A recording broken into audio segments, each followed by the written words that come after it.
There is no perfect formula to success. There may be best practices, but you've got to try like finding your own way.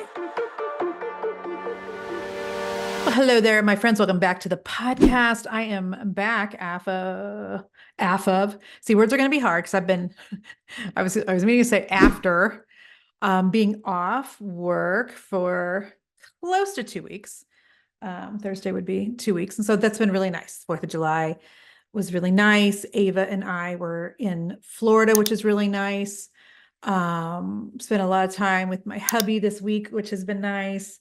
It's just been nice. It's been really nice to be off. And I always want to make sure that I'm not living to work, that I'm working to live. And, taking plenty of time off is always, the older I get, I'm telling you, the more important it's going to be to you, friends. For those of you that are business owners, I need for you to just listen. You know how you, like, sometimes you look back and you're like, oh, my mom was right about everything. Or, oh, I wish I would have listened to people earlier. Like, this is one of those things. I'm telling you, the older you get, the less you're going to want to work, the more you're going to want to figure out, how do I put things in place so that I can unattach from work?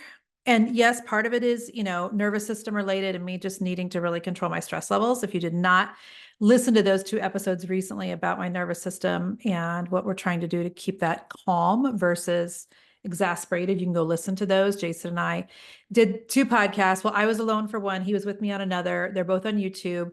If you think he's funny, watch it on YouTube because he is funny.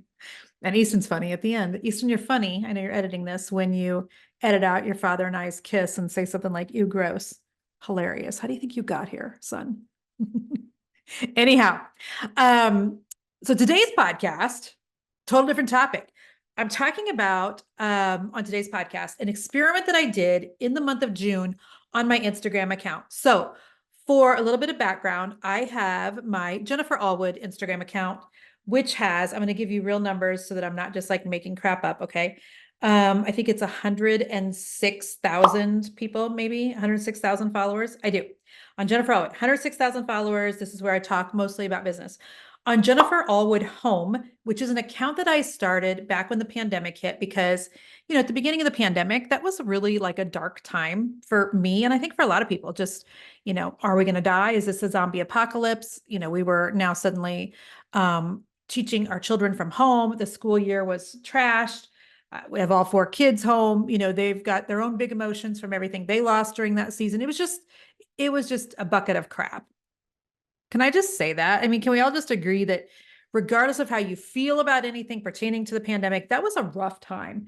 And so I needed some things to make me feel happy during that time, other than chocolate chip cookie dough. I had to figure out what are some things that I could be doing, listening to, watching that are making me feel better instead of worse, because watching the ticker across the television, not making me feel better, getting on social media and seeing all the crap people were spewing back and forth. And, that was not making me feel better either. So I started Jennifer Allwood Home during that time because I'm like, I still love like home projects and decor. And I was doing just some things around the house in terms of remodeling because the world was crazy. So, so I started Jennifer Allwood Home then as an Instagram account, and I have 27.5 thousand followers there.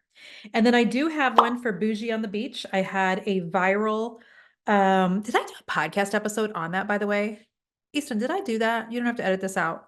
Did I do an episode on what you should do? I don't think I did. If you guys want me to do an episode on how to position every post that you do in the event that it could possibly go viral, or what things you should have on a post in the event that it would go viral. I had no idea that I was going to go viral on my Bougie on the Beach Instagram page. And this is for the house that Jason and I own in Florida that we use, as both a sanctuary for us and also to bless friends and family. And also it's on Airbnb. So that is Bougie on the Beach. And I had something go viral that has now gone to 4.1 million people and has gotten me 4,700 new followers. So altogether on that account, I have 10.3 thousand. And then we have Bougie in the Desert, which is our house. That's actually way prettier than the Florida house, in my opinion, but it has almost 4,000 followers. I need to give that account some love. So I'm just letting you know, I've got 4 different Instagrams. And on my main one, on the Jennifer Allwood one, I've been feeling just a little bit like frustrated. Can I just say that? Like, okay, I have been consistent. I've showed up. I do stories, which will not get new followers, but I do plenty of content on the feed, which does get new followers, and just frustrated by my lack of growth. So, what a lot of Instagram gurus say, and I'm not any longer considering myself a social media expert. I'm just not, friends. I can show you how to get started on social media. I can show you how to be consistent. I can show you what people like. But in terms of growth on Instagram, I have not figured out the thing. I haven't like nailed Instagram growth. Okay. And so if you look at other people who have, 99% of them are saying do reels, do reels, do reels. And I specifically remember when Mosseri, I think it's Mosseri, Adam Mosseri. Does that sound right? Or is it Mosseri? If you're on YouTube, let me know what you think in the comments. But when he came out with that video a couple of years ago and was like, reels are the way to grow. You need to be doing reels, etc. Okay. So I've been late to the game because number one, I told my team, I am never going to be dancy pointy. I'm not doing it. I am too old and too wise to want to dance and point on a reel just to get a couple followers. I'd rather stay stuck. Okay. I'm not adding to the cringe factor that's already on social media when reels first came out. So I wasn't doing reels then. Then I got into like this, a little bit of a routine of doing reels where, remember when we were all like lip syncing? So we were no longer dancing and pointing, but we were lip syncing to somebody else's audio. And then people really figured out some different ways to do reels that feel just a little bit easier to do, where you are able to do remixes, or you're able just to talk direct to camera, which is what I feel like I'm good at and I enjoy anyway. So I started, we all started doing more reels like that. All right. So at the very beginning of June, I'm like, I'm really tired of being stagnant on Instagram. Let me just commit to doing a reel every single day for this month. There are people out there that do challenges, Instagram reel challenges, and they take you along, on their journey of what happens. They suggest their clients do the same thing, a reel every day for 30 days. Look at me, get 10 million new followers. And I'm like, you know what? Let's just try it. So the truth of the matter is I was in Florida when I decided to do this. And it was June 2nd. So I'm already like, well, crap, I missed a day, but it's all good. It's all good. So I started on June 2nd by doing a reel on my Jennifer Allwood account. And I did one every single day in the month of June, but one. I don't know how I forgot one day. All right. So let's just say it was 28 out of 30 days because June has 30 days, right? Do any of you remember that thing where you could like count on your knuckles, like January, February, March, April, and you could figure out which months had, if you're watching me on YouTube, you know what I'm doing, which months have 30 days versus 31. Anybody else remember that? Anyway, June has 30. So 28 out of 30 days, I did a reel. And at the end of, June, so July 1st, I was actually in Florida again with Ava. And so I wanted to see my results. And I kind of was watching them throughout the month, but I just wanted to get a real good snapshot. So I went into my Instagram insights, which is why you need to be a business or a creator's account on Instagram so that you have access to insights.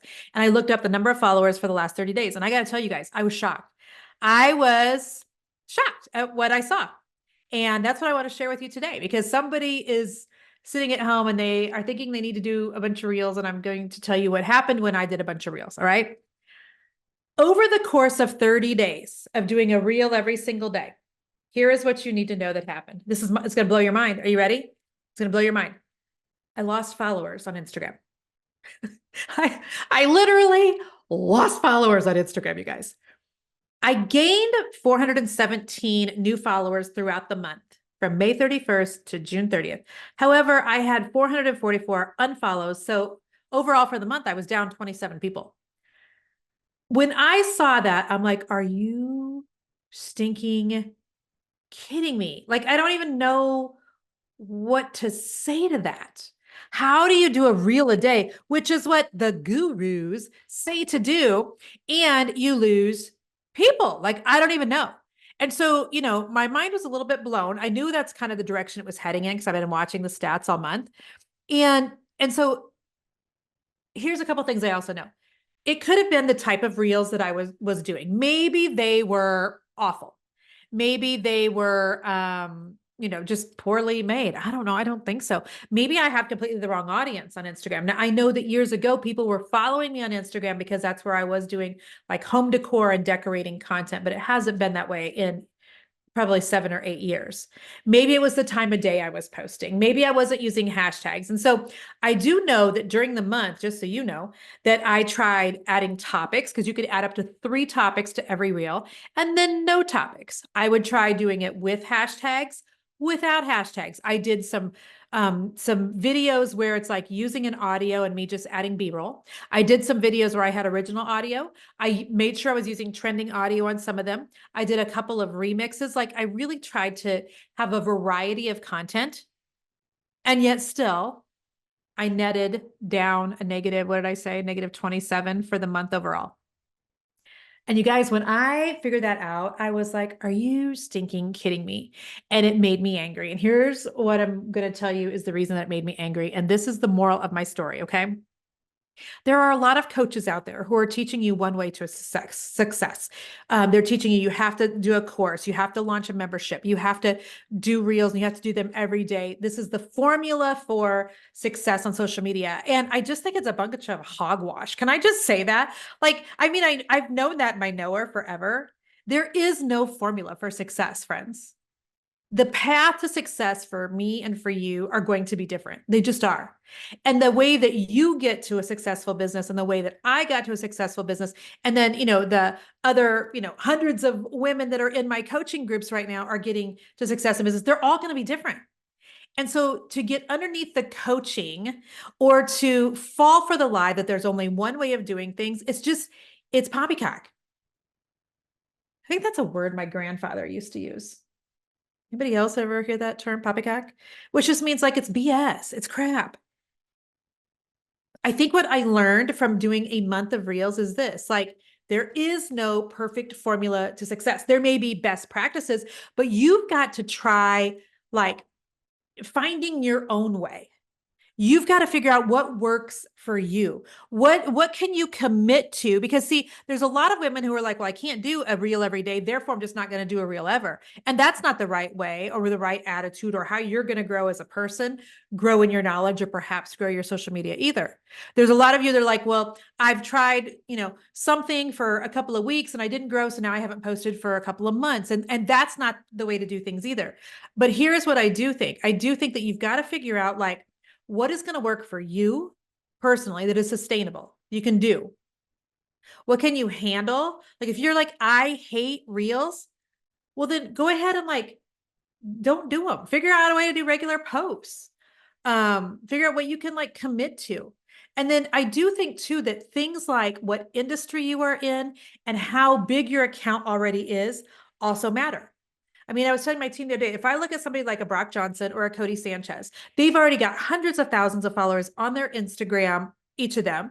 And so for them to continue growing their Instagram with reels, I think is a lot easier than for somebody with a smaller account who's working their way, trying to grow their account with reels. I also think that it's a lot easier if you do something that is visual. Let's say you are a painter, you are a decorator. It's something that people can watch. Instead of just talking about something like the topic of business, I think if you've got a visual thing, that it's easier to grow also. Case in point, I told you guys that I have Jennifer Allwood Home, right? Well, on my Jennifer Allwood Home account, Jason and I just finished a pool remodel in the backyard. It took a couple of months. We have a new liner, we have new concrete, we have the hottest pink umbrellas. It's totally like a Barbie pool in my backyard. I love it so much. And yes, he loves it too. In the event that you're going, ooh, what do your sons and your husband think about pink umbrellas? They stinking love it. Okay. It's amazing. So you can go to Instagram to Jennifer Allwood Home and look at it. So I did over the course of June, a couple of reels and a couple of posts on Jennifer Allwood Home. And there I gained 963 followers.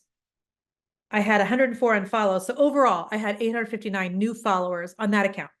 And I think that it's because that's like a visual thing, right? I mean, people are looking at an umbrella versus just an inspirational and teaching type of account like Jennifer Allwood.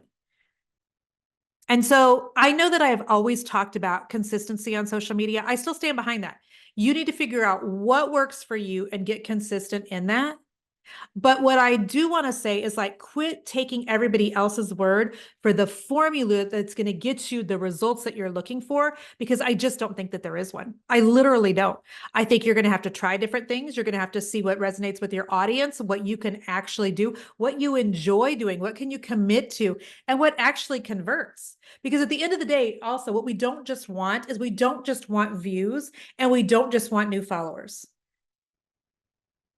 The way that you decide if what you're doing is working is, are you getting clients? Are you getting sales? If you are in business to make money, unless you can make money with the content that you're putting out there, then it's not working, in my opinion. Unless I'm getting people onto my email list, unless I'm getting people signed up for, a freebie that I've got coming up or a workshop that I've got coming up, unless I've got people filling out an application for a mastermind with me, unless I've got people clicking from my Instagram over to my podcast to listen, because those are more committed than just watching social, like, then it doesn't matter if I have something go viral or if I, grow by hundreds of thousands of followers if they're not buyers, because otherwise I'm just looking at numbers that are all about ego and vanity and pride and nothing to do with the bottom line of my business. And I would a million times over rather that both you and I are making money, which we can use that income for a lot of stinking impact, than have a huge audience that buys zero from us. Can I get a yes and an amen? Can I get a yes and amen? So I told my team, you know what? I'm going to do a podcast on this and just let them know what happened with my results. Do I feel like a big fat fail? I absolutely do not. Do I feel like one of the more honest and transparent business coaches out there? I sure do. I sure do, because I'm just telling you, I tried something a lot of other people are saying is the key to success, and it did not work for me. It may work for you, did not work for me. I just want to give you permission to figure out what works for you and to do more of that. Regardless of what the gurus say, regardless of what Adam Mosseri, whatever says on Instagram, regardless of what the other girl in your pod in my coaching group is doing, try some things and see what you enjoy, what you love, and what your audience responds to that actually makes you some money so that you can have more time or more freedom in your time and more freedom in your finances. That is what we have a business for. It's not just to be working more and spending hours every day on content, because by the way, that was miserable. Can I just say a reel a day was miserable? I love you all, but not enough to keep doing that. No, for real though. So anyhow, I hope that this was helpful for someone today. If you're watching on YouTube, would you leave me in the comment section below your thoughts about like consistency on social media and daily reels, and are reels actually the thing to make you grow anymore? Oh, and I should say this. I've got one more thing to say. So this week on my Facebook page, I posted at the same time of night, they're literally 2 minutes apart, a before and after picture of the pool that we just remodeled, sending people to jenniferallwoodhome.com where you can read the blog post about our pool. And then I uploaded a reel, and again, with the exact same verbiage, sending people to jenniferallwoodhome.com where you could see all the links for our pool. You guys, can I tell you what happened to this? I'm just so shocked. I'm so shocked because it's interesting. Even I have heard that, hey, on Facebook, you need to be doing reels also. No, absolutely, positively not. On the reel that I put of our pool, it reached 3,126 people. But on the before and after picture with the exact same words as the reel, it reached almost 32,000 people. So 3,200 versus 32,000. If you have been working to make reels specifically for Facebook, I would not personally be doing that based on what I'm seeing on my own Facebook page. So I hope somebody gets set free from thinking there's only one way to grow today. And I hope that you will forward this podcast onto somebody who you know that runs a business and has been stressing over their social media. Hopefully it will bless them. Thank you so much for being here. I'll talk to you soon. Okay, bye-bye.